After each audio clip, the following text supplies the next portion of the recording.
সালাউদ্দিনের মতো যারা গ্যাং ভারত থেকে এসেছে তাদের হাত দিয়ে বাংলাদেশ ইন্ডিয়াতে চলে যাবে। আওয়ামী লীগের টাকায় বিএনপির দলীয় অফিস চলে। সালাউদ্দিন ভাই, আপনি খুব ভদ্র সজ্জন লোক বলে আমরা জানতাম, কিন্তু আপনার যে বক্তব্য তা গণ অভ্যুত্থানের সাথে বিশ্বাসঘাতকতার সামিল। এই যে ইসি গঠন করা হয়েছে আমাদের পিছনে, এটা কোনো সাংবিধানিক প্রতিষ্ঠান হিসাবে এখন এক্সিস্ট করে না। এটা বিএনপির একটি দলীয় কার্যালয় হিসাবে উপস্থিত হয়েছে, এটা বিএনপির একটি মুখপাত্র হিসাবে আবির্ভূত হয়েছে। আমরা জনগণের পক্ষে ইন্টারাইনকে গভর্নমেন্টকে বলবো, জনগণ আপনাদেরকে ক্ষমতা দিয়েছে, জনগণের ম্যান্ডেট নিয়ে এসেছেন, রক্তের ম্যান্ডেট নিয়ে এসেছেন। রক্তের ম্যান্ডেটে বসে আপনারা বিএনপির পক্ষে কাজ করতে পারেন না। আপনারা বিএনপির কাছে নগর ভবন ছেড়ে দিতে পারেন না। আপনারা বিএনপির কাছে দলীয় কার্যালয় হিসাবে ইলেকশন কমিশন ছেড়ে দিতে পারেন না। এটা জনগণের সাথে সরাসরি গাদ্দারি। পক্ষপাতগুলো যে ইসি রয়েছে তা পুনর্গঠন করতে হবে। সংস্কার যে প্রস্তাবনা রয়েছে সেগুলোকে মান্য করে আইন পরিবর্তন করতে হবে, এবং ইসি যদি পুনর্গঠনের পরে ইসির প্রথম টেস্ট হিসাবে সক্ষমতার পরিচয় হিসাবে আমরা জাতীয় নাগরিক পার্টির পক্ষ থেকে স্থানীয় ইলেকশনের আয়োজন করার জন্য ইন্টারিম গভর্নমেন্টকে আহ্বান জানাচ্ছি।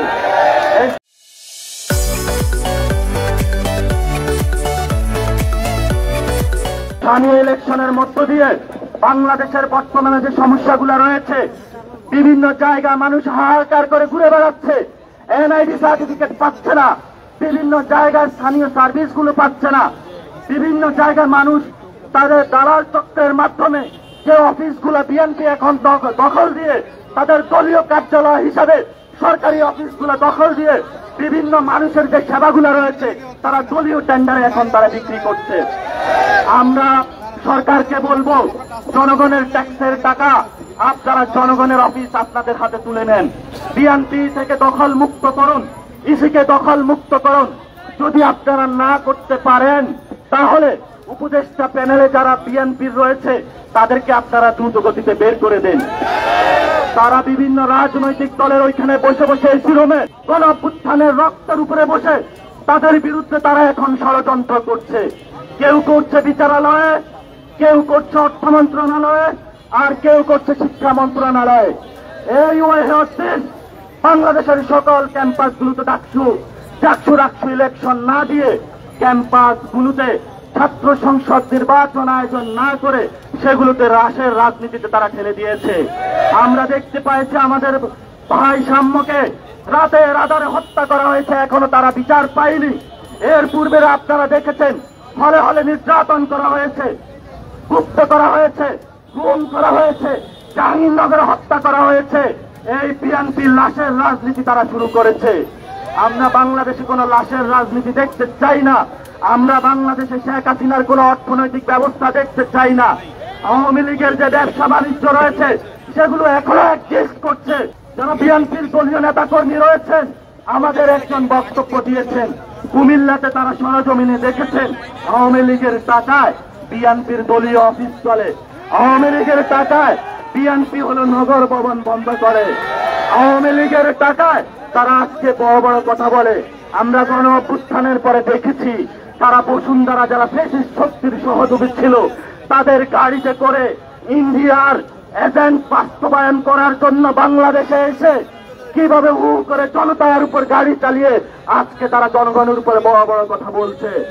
সালাউদ্দিন ভাই, আপনি খুব ভদ্র সজ্জন লোক বলে আমরা জানতাম, কিন্তু আপনার যে বক্তব্য তা গণ অভ্যুত্থানের সাথে বিশ্বাসঘাতকতার সামিল।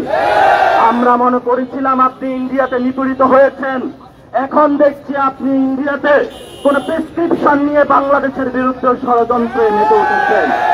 আমরা দেখেছি ইন্ডিয়া থেকে তারা বাংলাদেশে টাকা পাঠিয়ে আওয়ামী অর্থনীতির মাধ্যমে বিভিন্ন অফিস দখল করে জনগণের উপরে সন্ত্রাসবাদী কার্যক্রমের পথ বেছে নিয়েছে। আর এই সন্ত্রাসবাদী কার্যক্রম থেকে ফেরানোর জন্য, বাংলাদেশকে মুক্তির পথে নেওয়ার জন্য, বাংলাদেশের মানুষকে ভোটাধিকার ফিরিয়ে দেওয়ার জন্য, বাংলাদেশের মানুষকে গণতান্ত্রিক প্রক্রিয়ায় নেওয়ার জন্য, বাংলাদেশে লাশের রাজনীতি বন্ধ করার জন্য যে প্রক্রিয়া, সেই প্রক্রিয়া একটি, সেটি হলো ইলেকশন। কিন্তু আমরা সেখানে বলি যে জাতীয় ইলেকশনের আগে অবশ্যই স্থানীয় ইলেকশন দিতে হবে। স্থানীয় ইলেকশনের আগে জাতীয় কোনো ইলেকশন হবে না এবং সবাইকে রাজপথে সজাগ দৃষ্টি থেকে বাংলাদেশের জনগণের পক্ষে আপনারা লোকসংখ্যায় কম বেশি হন, জুলাই গণ অভ্যুত্থানের রক্তের স্পিরিট দিয়ে বিভিন্ন জায়গায় আপনারা সজাগ দৃষ্টি রেখে বাংলাদেশের মানুষকে একটা ব্যানগার্ড হিসাবে জাতীয় নাগরিক পার্টির কর্মকর্তা এবং কর্মচারী যারা রয়েছেন তারা আপনারা কাজ করবেন। কারণ আপনাদের হাতে রয়েছে ভবিষ্যৎ বাংলাদেশের স্বপ্ন। আপনাদের হাত থেকে যদি বাংলাদেশ চলে যায় তাহলে সালাউদ্দিনের মতো যারা গ্যাং ভারত থেকে এসেছে তাদের হাত দিয়ে বাংলাদেশ ইন্ডিয়াতে চলে যাবে। কারণ আমরা বলি সালাউদ্দিন যে প্রেসক্রিপশন নিয়ে এসেছে সেই প্রেসক্রিপশনের মধ্যে দিয়ে তারা মুজিববাদী এখানে সংবিধান রাখতে চায়। আমরা যতদিন বেঁচে আছি ততদিন মুজিববাদী সংবিধান চলবে না। আমরা যতদিন বেঁচে আছি বাংলাদেশে গণপরিষদ কায়েম হবে। আমরা যতদিন বেঁচে আছি বাংলাদেশে জাতীয় ইলেকশনের আগে স্থানীয় ইলেকশন হবে। আমরা যতদিন বেঁচে আছি এই পুনর্গঠন করে ছাড়বো ইনশাআল্লাহ। পরিশেষে একটি কথা বলতে চাই, যেটা হলো আমরা কয়েকদিন আগে মাঠে নেমেছিলাম, আমাদের একটি দাবি আদায় হয়েছিল, আওয়ামী লীগ নিষিদ্ধ হয়েছে, কিন্তু আওয়ামী লীগের এই ইলেকশন কমিশন সংবিধান এখনো নিষিদ্ধ হয় নাই। আমরা সংবিধান পোড়ানো কর্মসূচিতে বাধ্য হব।